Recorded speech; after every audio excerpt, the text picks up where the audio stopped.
Pour les abonnés, soyez les bienvenus. Pour les nouveaux, je suis Yannick Alram, dit l'ours des montagnes. J'ai 52 ans cette année. Je vis dans ce camion.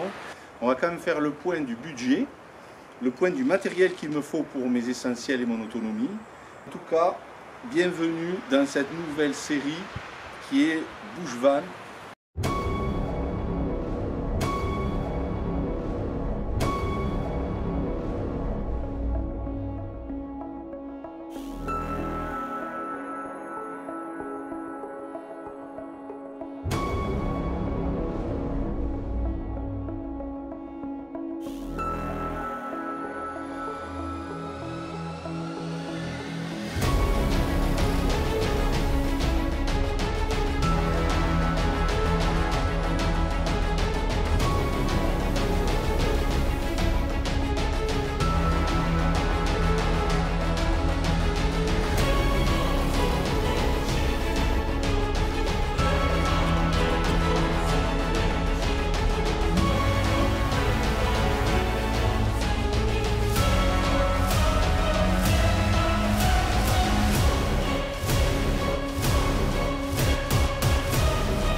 Donc tu peux voir mon ancien camping-car derrière qui sera bientôt vendu, mais pour le moment il y avait des choses encore à faire dessus.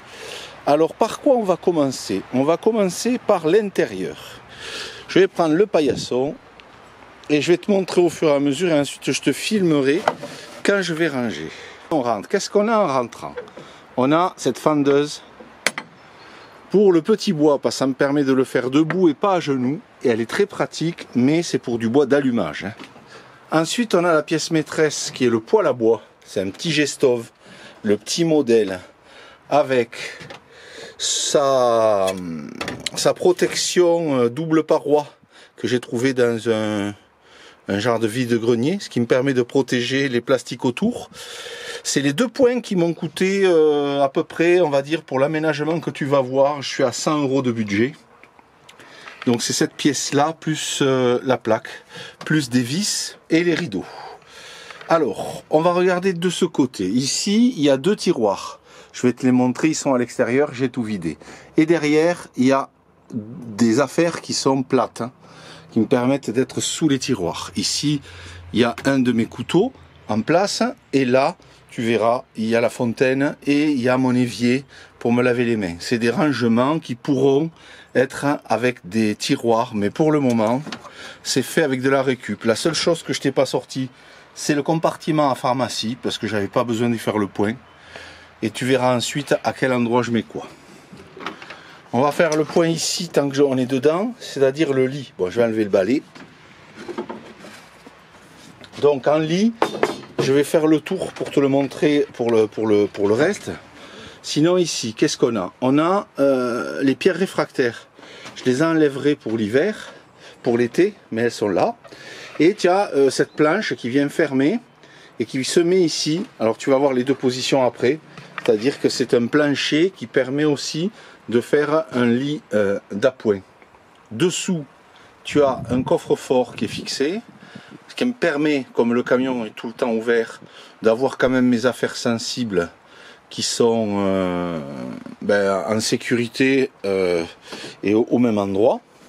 Alors, il n'y a aucune isolation qui a été faite, j'ai juste mis des rideaux pour cet hiver. J'ai passé l'hiver comme ça et je ne suis pas descendu à l'intérieur en dessous de -1. Donc en haut, c'est le lit de mon fils. J'ai pas sorti l'échelle, mais il y a une échelle télescopique. Et là, tu as le matelas, les deux, il faut que je recouvre celui-là. Tu as les matelas pour le lit de Coco, la maman de mon fils. Donc, le lit de Yo en haut, mon lit en bas. Et je vais te montrer, quand j'aurai posé l'appareil sur pied, comment le plancher devient le sommier du lit de Coco. Donc cette partie-là, on va commencer par là, c'est la partie garage. Alors qu'est-ce que tu vas y retrouver? Tu vas y retrouver, c'est là où c'est le moins chaud, une réserve de nourriture avec des graines germées, du lacto fermenté. Bon là il y a des patates, il y a des pâtes, il y a du pain. mais en gros des réserves de sel, des réserves d'huile, de vinaigre et graines germées. Voilà, ici un complément aussi. Là, tu as un sac de promenade avec sa trousse de secours et un sac de randonnée avec son autonomie pour la randonnée. Après, tu vas avoir la gamelle à petit pépère ici, une paire de chaussures de rechange, une rallonge et la gamelle pour l'eau, quelques graines dedans et la gamelle à manger. Ça, c'est le coin garage, trousse à outils, avec 2 bombes anti-crevaison spécifiques pour les camping-cars, en tout cas pour les gros volumes. Les réserves de sangles, de sando, de cordes et de cordelettes, sachant que dedans il y a les cordes du hamac qui me servent avec 2 poignées à faire ma culture physique. Là on a une grande bâche qui permet de faire une extension du camion comme un tarp. Là tu as une barre de remorquage plus le kit de changement de roue du camion et tu as 2 plaques de désensablement avec, pour me mettre à genoux au sol, cette croûte de cuir. Voilà, à l'intérieur ici, il y a juste un grattoir, les bavales à petit pépère et quelques pinces. On a fait le tour du coin garage. On arrive sur les tiroirs où je t'ai dit qu'ils étaient. Tu le verras quand je l'aurai remis dans le camion. Donc qu'est-ce qu'on a devant? On a un pied photo et l'autre c'est avec lequel je vais filmer. Ça c'est un monopode. Là tu as mes chaussures de rando hiver-été. Ici, tu as le linge qui sont dans ces 2 tiroirs, puisque c'est là où il y a le plus de chaleur. Donc tu vas avoir, tout étant, en 4 exemplaires, c'est simple, c'est les t-shirts, les slips, les torchons et les mouchoirs. Sinon, en 2 exemplaires, tu as les serviettes, le tapis de bain. Tu vas avoir un draus, 2 paires de chaussettes, parce que j'en ai remis cette année, même si ça faisait des années que je n'en avais pas mis. Les pantalons qui sont là. Même si tu vas retrouver un bermuda et un pantalon d'été avec un pull ici, un que j'ai sur moi, une polaire chaude et la chemise de bûcheron que j'ai lavée qui sèche, un parapluie, un genre de kawaii, plus un tour de cou avec des gants de travail, des gants d'intersaison. J'ai 2 bobs, 3 bonnets, un moyennement chaud, un chaud et un pour la nuit. Voilà, là on a fait le tour des habits. Ensuite, tu vas retrouver ici mon sommier qui est un tatami de sport qui me sert à faire le sport dehors et qui est dur puisque j'ai été accidenté plusieurs fois, notamment touché au dos. Donc il me faut un matelas dur. Et le compromis que j'ai trouvé, c'est tatami en 80 avec un matelas en mémoire de forme qui me permet d'avoir quand même la dureté et la possibilité de me tourner. Ici, tu vas retrouver coussin pour genoux. Un sac à viande dans lequel en gros c'est un peu comme un sursac de sac de couchage qui me sert pour dormir l'été. Ça c'est une polaire qui a été cousue en sac à viande, donc qui se met à l'intérieur d'un sac de couchage ou pas. C'est en intersaison ou quand je le jumelle à mon sac de couchage qui fait 1 mètre aux épaules, hein, c'est pas un sarcophage. Donc je peux le jumeler quand il fait moyennement froid. Quand il fait un peu plus froid, j'ai cette polaire qui est plus épaisse que je jumelle ici quand il fait bien froid. Je peux même associer les 3. Je peux ensuite dormir qu'avec ça, ou qu'avec mon sac de couchage, ou qu'avec celle-ci, ou avec ça. Ces 4 éléments me permettent d'avoir toute ma saison, du plus chaud jusqu'à des températures négatives dans le camion. Les 2 coussins en osier pour les sièges qui sont dans le camion. Ici on passe à le coin qui est dans le coffre, c'est ce que je vais avoir dans mon coffre-fort, argent, papier, passeport, etc. Ici c'est la Kelly Kettle parce que j'ai pas de gaz, donc je ne peux chauffer l'eau qu'avec le poêle, la Kelly Kettle ou qu'avec un serpentin de 300 watts sur les batteries solaires. Là c'est mes couverts, ici tu vas avoir les tasses, les bols, de quoi faire la vaisselle, c'est les kits couture, ficelle, élastique avec ciseaux. Là tu as mon chauffe-eau qui se met sur le G-stove, là tu as de quoi faire chauffer l'eau et ça c'est pour pouvoir mettre à la fois sur le poêle et en même temps dans le feu. C'est en fonte, c'est le plus lourd. Ici c'est du sopalin, enfin du papier essuie-tout avec diverses dimensions de sacs poubelles. Là, tu vas avoir le sac à dos de mon fils, 2 bouteilles ici, plus le clavier de la tablette. Tu vas avoir ici de quoi noter, de quoi faire ma comptabilité, mes papiers importants et un livre. Et là, j'ai la douille, qui est une douille par étincelle, qui est complètement encrassée. Il faut que je la nettoie, que je vais mettre à partir de maintenant, puisque ça s'est réchauffé. Donc ça, c'est pour faire les graines germées. Ça, c'est tout ce qui est cordon, chargeur pour le solaire, plus les différents chargeurs et aussi micro et caméra, GoPro, tout le kit cordon. Là, de l'huile, bon, hein. Ça c'est un vide-poche qui augmente au fur et à mesure de la saison. Ça c'est un four qui se plie de la marque Winnerwell. Tu verras tout ça au fur et à mesure. Hein. Et là, pour terminer le couchage, c'est comme mon Draus pour l'hiver. C'est une couette, une couverture en duvet avec mon oreiller.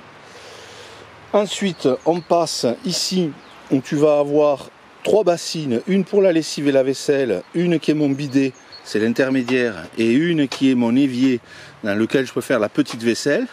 Ça c'est ma production, mon eau qui peut être chaude ou froide, qui est suspendue au-dessus de mon évier avec un savon d'Alep. Ici j'ai une petite balayette avec une pelle et j'ai 40 litres d'eau embarquée dans le camion. Avant j'avais 60, maintenant j'ai basculé à 40. Ici j'ai le bois d'allumage, le petit et le gros. Je tourne avec ça et je renouvelle bien sûr au fur et à mesure.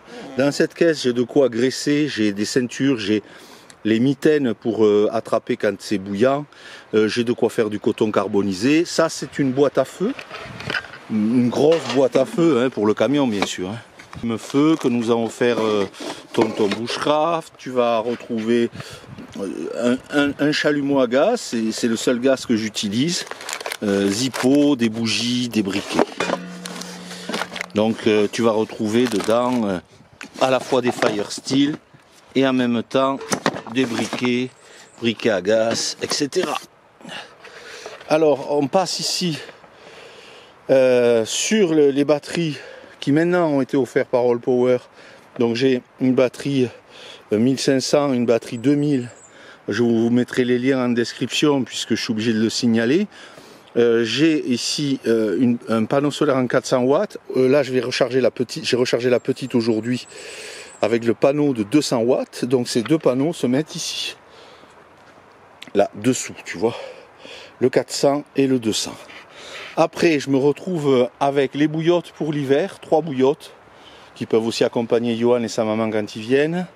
Tu vas avoir un petit ventilateur qui permet de casser pendant l'hiver la couche d'air chaud qui s'accumule dans le haut du camion. Et pareil pour l'été, ces 2 ventilateurs, on fait tourner les 3 pour l'été. Tu comprends qu'il peut faire chaud. Là c'est mon WC sec, à l'intérieur il y a le seau.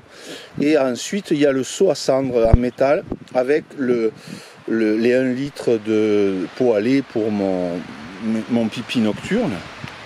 Ensuite ça c'est plutôt en lien avec le fait que j'ai pu être accidenté. Donc tu vas te retrouver avec le tapis champ de fleurs sans leur faire de pub, c'est pas un placement de produit. L'ancien oreiller champ de fleurs, la ceinture champ de fleurs et un coussin qui me permet de m'asseoir dans le camion avec un dossier, mais aussi de surélever les jambes et surtout de surélever les jambes quand je suis allongé. Là on retrouve un gros poste qui pourrait être un peu diminué, mais c'est ce que j'aime avoir et donc utiliser.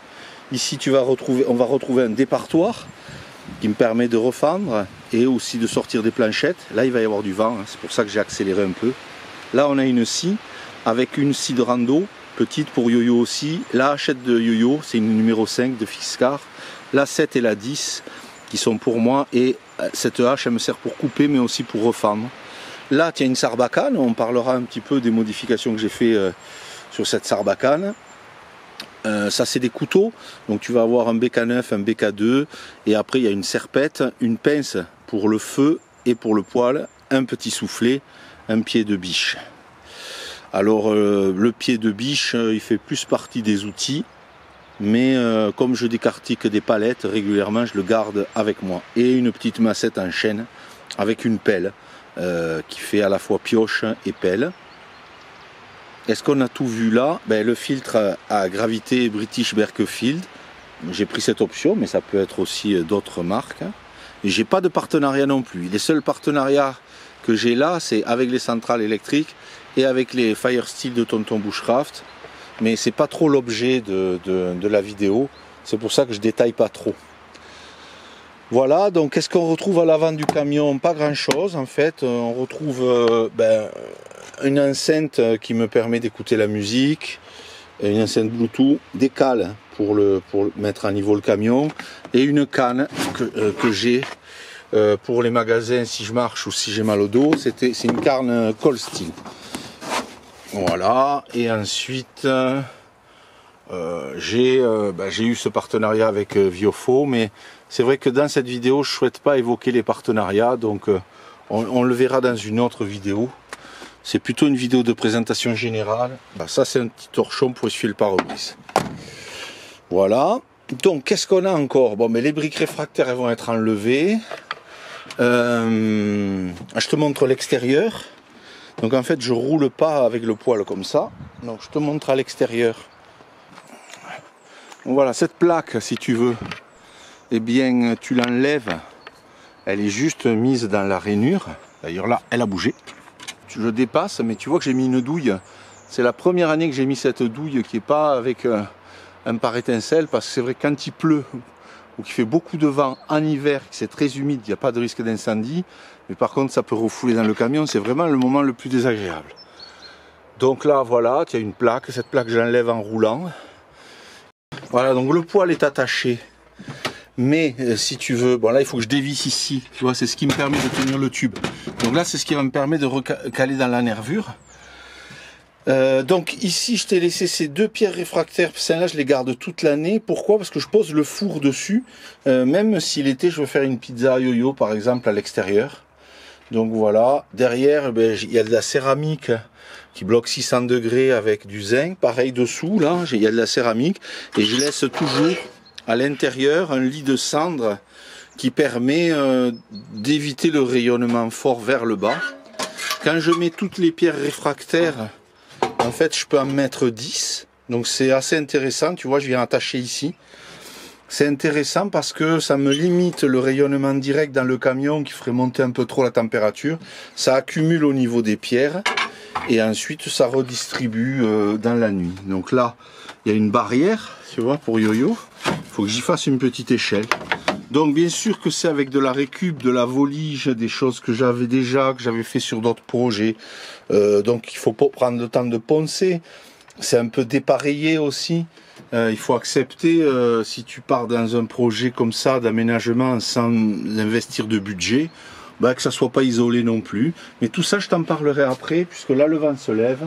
Je vais te filmer un peu en musique l'arrangement de tout ça, et après on discutera. J'ai oublié de te dire que bon là c'est pas terminé, donc en fait il y aura un coffrage autour du coffre fort, et j'ai ces planches là que j'ai pas poncé encore, tu vois, qui vont venir là.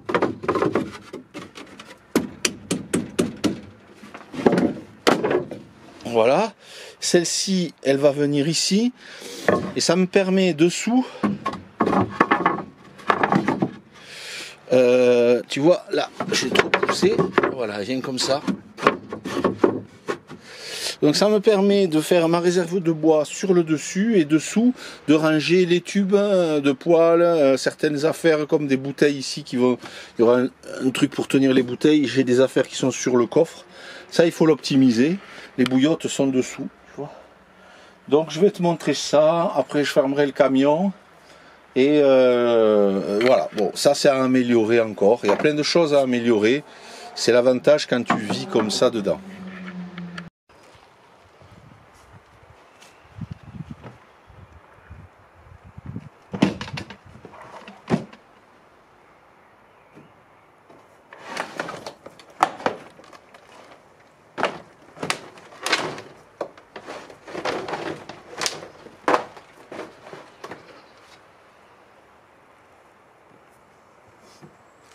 Alors je vais te montrer comment j'installe le lit lorsqu'on est 3 plus petit pépère 4, puisque toute l'année je suis seul.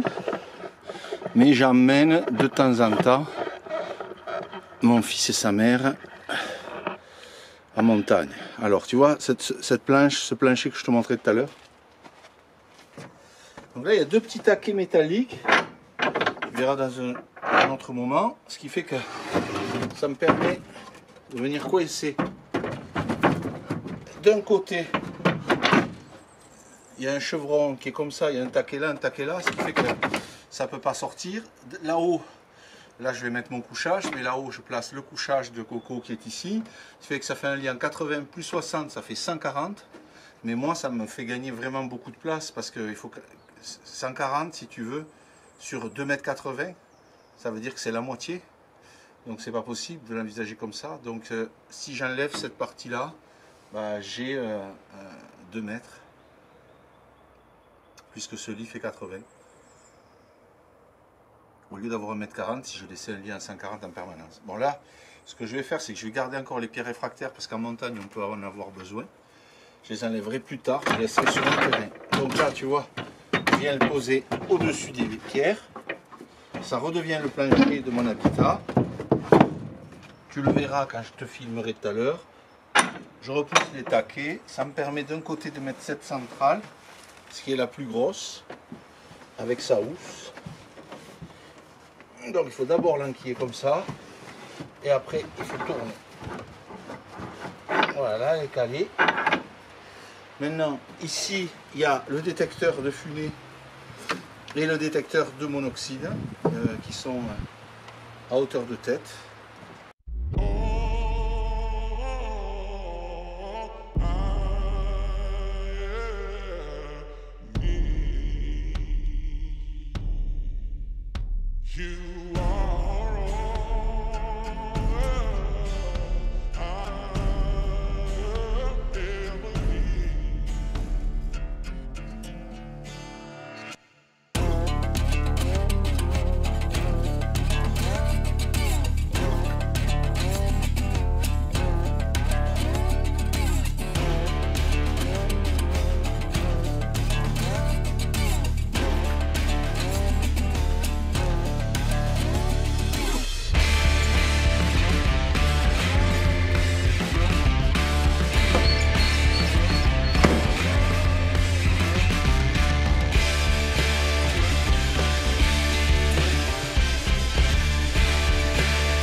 On va allumer une lampe.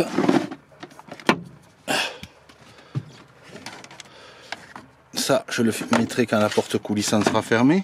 Oh, il y a mon fils là. Voici mon fils.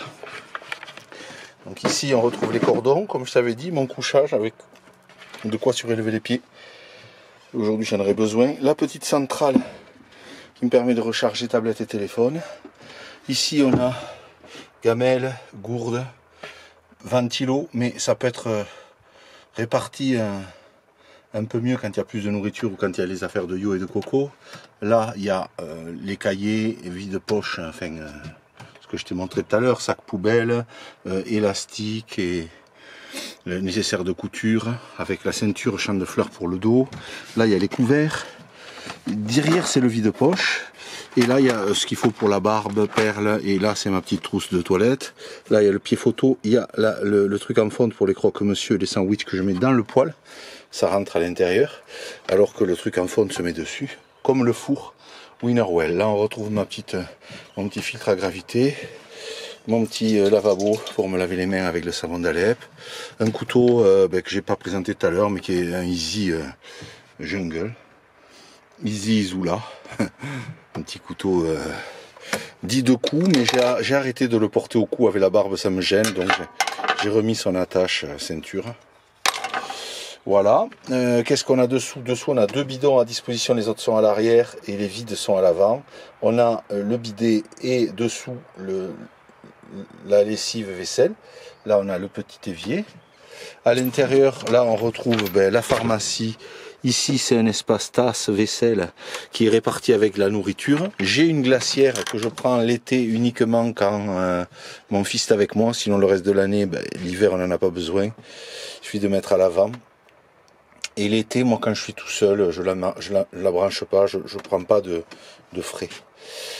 Là, il y a la grosse centrale dessous. Derrière, tu retrouves la boîte à feu. Là, on a mis les haches, tout le petit matériel que tu as vu dehors, plus le bois qui est dessus. C'est là que je ferai un porte-bouteille. Et là, on a les sièges. Tu vois, en temps normal, on peut s'asseoir là à 3. Avec moi qui m'assois sur le WC. Le WC, on le retrouve dessous, ici. Et mon petit coin couchage. J'aime dormir la tête de ce côté. C'est vrai quand il y a Coco, on dort la tête de ce côté parce qu'elle préfère là-bas c'est un petit peu plus exigu. Ici c'est une petite table de nuit pour Yo-Yo quand il vient manger, tu as d'autres vidéos qui te le montreront. Et l'échelle, je la placerai sous le lit, mais il faut que je fasse encore les attaches. Voilà, donc on fait un petit point, je vais rentrer la caméra, je te parlerai un petit peu là pour finir la vidéo. Mais il ne faut pas qu'elle soit trop longue non plus. Concernant les 2 centrales, avant, je fonctionnais avec un système batterie gel, panneau solaire, un régulateur de charge et un transformateur. J'ai encore ça pour équiper le camping-car. Bon, après, l'évolution de la chaîne a fait que on a fait ce partenariat. J'en parle dans d'autres vidéos. Donc là, sur celle-ci, j'ai pas voulu mentionner particulièrement les marques, etc. Mais bon, je vois que ça apparaît, donc je suis obligé de marquer quand même placement de produit. Donc il y a une première, c'est la Allpower 1500, l'autre c'est la S2000. Donc celle-ci, je la teste depuis plusieurs mois. J'arriverai quasiment à couvrir toute mon autonomie hors bricolage. Et comme pour ceux qui arrivent sur la chaîne, je vis entre autres, au-delà de la photographie animalière, de la location de maisons que j'avais rénovées ou construites, comme le chalet en bois que tu trouveras sur la chaîne. Donc là, celle-ci m'a été envoyée par Allpower parce qu'elle me permet d'être autonome sur les lieux qui sont hors réseau pour pouvoir bricoler. Donc je la dédie à tout ce qui est disqueuse, scie, rechargement des visseuses, tout ce qui va prendre beaucoup d'énergie. Ce qui me permet comme ça d'avoir celle-ci pour mon autonomie, tablette, téléphone, appareil photo, lampe, mais aussi des accus qui font le relais si je ne veux pas allumer cette batterie, et les ventilateurs, tout ce qui marche aux 12 volts. Et celle-ci se concentre sur le bricolage, les travaux du camion, le ponçage, etc. Et ça fonctionne bien comme ça.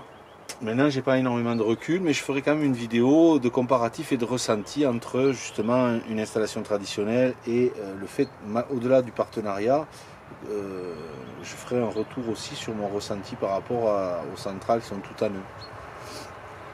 Qu'est-ce que je voulais dire aussi, c'est que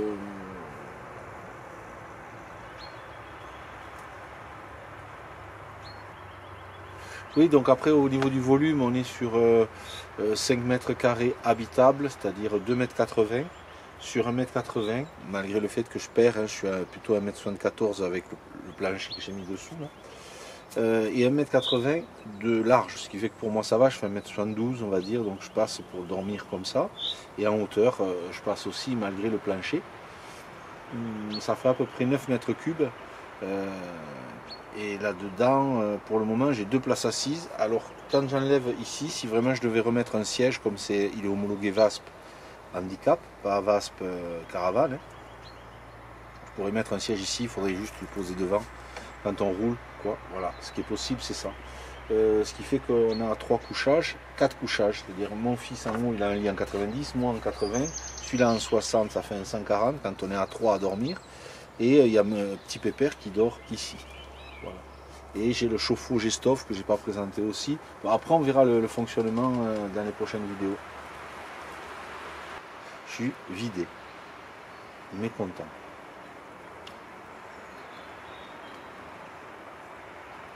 Parce qu'à la fois j'ai fait la vidéo et j'ai fait le nettoyage de printemps, le tri de certaines affaires qu'on a tendance à poser là au cas où.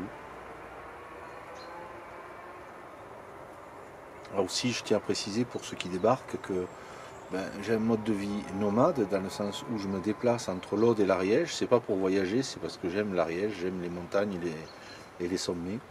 Et mes mouvements ils se répartissent sur 3 axes. C'est un auprès de mes parents qui avancent dans l'âge, et en 2 auprès de mon fils et sa maman. Mon fils a 10 ans. Et ensuite en montagne. Voilà. Sachant que parfois j'ai petit pépère, mon petit pépère d'amour avec moi, mais il vit avec Johan et sa maman, qui ont leur lieu de vie distinct. Donc ça me permet d'aller auprès des gens que j'aime, et y compris la montagne que j'aime, tout en étant tout le temps chez moi. Mais j'ai quand même, que ce soit dans la montagne noire, un lieu où je peux poser des affaires, et un petit cabanon aussi en Ariège, où je peux poser des affaires et des outils pour pouvoir faire les travaux avec ce que j'ai pour ça, quoi. Voilà, cette présentation, elle n'est pas comme un camion, si tu veux, d'un nomade à 100%, c'est-à-dire qu'il n'y aura aucun lieu où il peut poser d'autres affaires. Moi j'avais des affaires avant, je suis obligé de faire des travaux, il me faudrait un véhicule plus gros si je devais tout emporter. Et moi j'aime le côté avoir un terrain à chaque endroit que j'ai tendance de fréquenter, pour pouvoir faire du bois d'avance, pour pouvoir avoir quelques outils, de la récup aussi, poser des palettes, récupérer des choses que je vais utiliser dans le camion mais que je ne peux pas utiliser de suite. C'est ce qui me permet d'avoir un mode de vie qui fait que j'ai peu de kilomètres. Je me retrouve à peu près avec 5000 km par an. En tout cas, je fais à peu près un plein par mois. On va dire dans les 6000 km par an. Voilà. Peut-être un peu plus, parce qu'un plein c'est 600 bornes à peu près, donc 6 x 10, 6000, ouais, 7000 km par an à peu près, à la louche. Donc bien sûr que certains veulent être que nomades, parce qu'ils veulent voyager, mais moi, le plus important c'est d'être dans mon environnement, qui est un petit chalet, de me retrouver toujours chez moi avec un mode de vie bivouac. C'est pour ça que j'ai voulu faire ce mélange de vie, parce que quand j'étais petit, je l'ai déjà exprimé dans d'autres vidéos, je jouais avec mes petites voitures dans la terre, donc il y a un côté ludique à ce mode de vie pour moi, de pouvoir tourner la clé et rouler. Ça j'aime beaucoup traverser les histoires des gens, y compris ceux que j'aime aussi, mais je séjourne nulle part de manière très longue, et j'aime la montagne. C'était le seul environnement qui me faisait retrouver la joie que j'avais petit de jouer avec une petite voiture dans la terre. Je le trouvais nulle part ailleurs. Et donc je partais en montagne et je revenais, je partais, je revenais. Jusqu'au moment où j'avais fait un premier arrêt en 98 pour vivre dans un monastère, et après en 2001. Mais je n'étais pas prêt, j'avais encore des dépendances, etc. Je me suis déjà expliqué largement là-dessus. Donc après j'ai tout quitté en 2009. Puis la vie m'a amené à échanger contre une maison, mon dernier fourgon aménagé, en rajoutant, et après à retaper et à la louer. Enfin, voilà. Donc j'ai eu aussi un accident où j'ai perdu mon 7e fourgon. Celui-là c'est mon 8e véhicule. J'ai vécu aussi en caravane, en yourte, en cabane dans les arbres, en camping-car. En fourgon aménagé camping-car et homologué. J'en ai eu 3 ou 2, je sais plus. 2 je crois. Voilà. J'ai aussi des camtars comme celui-là, mais c'est vrai que ça pour moi c'est l'idéal, parce que ça peut être encore présenté au contrôle technique comme des rangements, dès le moment où il n'y a pas d'évier, le poêle il est enlevé pendant la route, il n'y a pas de gaz, il n'y a pas d'électricité fixe, donc on n'est pas dans un véhicule qui change de destination, même si, et comme j'ai toujours mon statut de photographe animalier, ben, je m'en vais en montagne pour mon travail, et comme un électricien qui dormirait, on n'est pas là pour compter tes nuits, tu vois. Donc, tu fais ce que tu veux, si tu as une domiciliation. Donc, moi j'ai une domiciliation, chez des proches. Voilà. Voilà en gros, on parlera. Donc le budget, je te dis aux alentours des 100 euros, le reste je l'avais. Bien sûr que j'exclus là-dessus tout mon mode de vie que j'ai depuis plusieurs années. C'est-à-dire mon poêle, mes haches, couteaux, tout ça, je l'emmène d'un habitat à l'autre. Et c'est ça pour moi qui est important. C'est comme une tente. C'est une tente plus, c'est pour ça que c'est pas isolé. Mais maintenant, si j'avais pas eu ce type de revêtement qui est la finition de minibus, quoi, qui pour moi représente déjà une forme d'isolation, j'aurais quand même bardé de bois, tu vois. Donc je dis pas que j'en ai jamais mis, j'ai déjà mis de l'isolation dans d'autres véhicules. Mais disons que voilà, j'aime bien aussi l'idée de ne pas être isolé des intempéries, si ce n'est de la pluie et du vent, et de pouvoir réguler ma température avec le poêle pour l'hiver, même si je sais que dans la nuit je descends en dessous de 0. Mais l'été, le fait qu'il ne soit pas isolé, ça évite la rétention de chaleur. Elle repart plus facilement aussi. On peut le voir comme ça en tout cas. Voilà, j'espère que ça donnera des pistes à certains. Je crois que je me suis un peu expliqué sur le contexte pour les nouveaux. Donc un mode de vie nomade, oui. Nomade dans la réalité de mes mouvements, mais semi-nomade dans le fait d'avoir des affaires, du bois, des réserves, du matériel, de la nourriture à certains endroits. Même si c'est un campement, hein, ça peut être la caravane dans ce lieu. La cabane que j'ai gardée pour Yo-Yo de 5 mètres carrés. Mais ça reste des petits lieux avec un terrain qui est privé. Quand j'ai envie de me poser, j'ai pas envie d'être sur un parking, que j'ai envie de faire des choses comme aujourd'hui. Là, j'ai pu avoir l'aspirateur du lieu. Voilà, tu vois. Ça permet d'être aussi opportuniste, un peu comme le sont les animaux. C'est-à-dire que quand je vais être auprès d'un lieu comme celui-ci, je vais pouvoir avoir accès à la douche de temps en temps. Quand je suis auprès de Coco aussi, sinon le reste du temps, je me lave aux gants. Tu vois, c'est un peu comme les animaux. Il leur arrive de faire les poubelles, tu vois, de la récup. C'est pour dire que ce mode de vie, voilà, il me permet de sentir un mouvement de vie en moi, il me permet de me sentir libre, même si certains ne croient pas en la liberté ici-bas, elle est d'abord intérieure, mais en tout cas, de cette liberté intérieure, j'ai un mode de vie qui me permet de traverser les histoires, de pouvoir vivre ici-bas, ce sentiment de liberté en tout cas. Bien sûr que c'est parfois difficile, un peu rude, tu vois, tu peux avoir froid ou trop chaud ou trop froid. Ou si tu es abîmé un peu physiquement, vieillissant ou quoi, tu peux te retrouver à ne pas pouvoir chauffer ton eau ou quoi. C'est pour ça que j'ai 3 moyens de chauffer l'eau maintenant, le poêle pour l'hiver. Mais si vraiment, comme j'ai déjà été impacté au niveau du dos, à ne pas pouvoir me lever pour allumer, autant j'ai pu supporter le froid, autant j'avais envie d'une boisson chaude. Donc c'est pour ça que maintenant j'ai une résistance, là, un thermoplongeur qui fait 300 watts et ça me permet d'autant plus avec la deuxième batterie de l'utiliser. Voilà, voilà. Voilà, on arrive à la fin de cette vidéo. Alors, je ne suis pas rentré dans les détails, bien sûr, sur l'usage, pourquoi j'avais fait certains choix. Il y a plein de petites choses que je n'ai pas exprimées, tout simplement parce qu'après, au fur et à mesure de cette série, on verra, je filmerai dans la vie quotidienne l'usage et je t'expliquerai à ce moment-là pourquoi j'ai fait ces choix. Mais en tout cas déjà, pour tous ceux qui sont abonnés à la chaîne depuis un peu plus d'un an, qu'on émet maintenant sur YouTube, depuis novembre 2023, et on est en 2024, non, novembre 2022, voilà, c'est ça. Et donc voilà, dans cette série, on verra ce mode de vie un peu particulier, on verra aussi des moments en montagne, qu'est-ce que je prends dans mon sac à dos, quels sont les détails de certaines choses, certains postes comme fendre le bois, la cueillette, etc. Voilà. Je crois que j'ai fait le tour. Voilà, là ça a fait le nettoyage et le rangement de printemps. Donc on se retrouve prochainement pour un autre épisode où on ne fera pas le tour de cette manière, mais on fera le tour en fonctionnement. Et on pourra comme ça partager en fonction aussi de ce que vous avez évoqué, de ce qui... Je sais que pour certains, c'est pas du tout le mode de vie que vous allez épouser, hein, mais disons que ça permet toujours d'avoir des pistes. Je sais que ça peut en donner à certains d'entre vous. On se dit à la revoyure, bienvenue dans Bushvan. J'espère que certains se reconnaîtront dans ce mode de vie qui est un mode de vie du dehors, avec un abri. On n'a pas peur de salir, on n'a pas peur d'abîmer non plus, tu vois. Quand il y a un truc qui est abîmé ou qui est sali, on le refait. Allez, à plus. Je ne savais même pas si j'enregistrais là.